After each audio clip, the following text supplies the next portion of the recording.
Happening today after months of negotiations. State lawmakers right now and the governor are expected to unveil that Arizona 2020 budget. It was a busy weekend for legislative leaders. They spent that time in talks with our governor trying to come up with an agreement on several key issues for us. And our John Genovese is live at the state capitol right now. A lot of details clearly still not necessarily played out yet. We're waiting. Yeah, and Kaylee, we are expecting to learn more about what is or isn't in that budget in a matter of hours. We know this spending plan will be presented to majority Republicans before it's made public this morning. But last night, Republican leaders in the State House announcing they have reached a deal with the governor on a 2020 spending plan.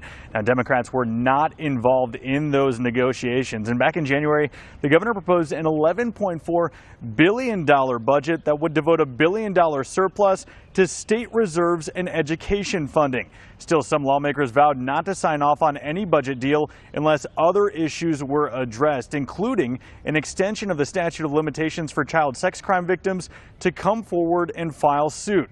Also, Red for Ed leaders telling us they are closely watching this plan. We asked Governor Ducey just last week if he thinks teachers will be satisfied.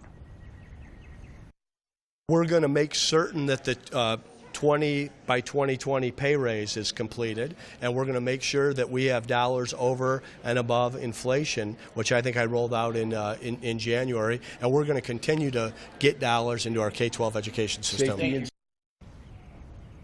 And this plan could go into effect on July 1st. And Nick and Kaylee, things move fast. If this all gets the green light, it could be put into place by the end of this week. Okay, John, keeping on top of that one for us at the Capitol. Thank you. Well, speaking of politics, it's time to get out and vote in Phoenix. Today and tomorrow, you can vote for who you want to represent Districts 5 and 8 in the City Council. There are 11 voting centers. You can find those locations and the hours at phoenix.gov/elections.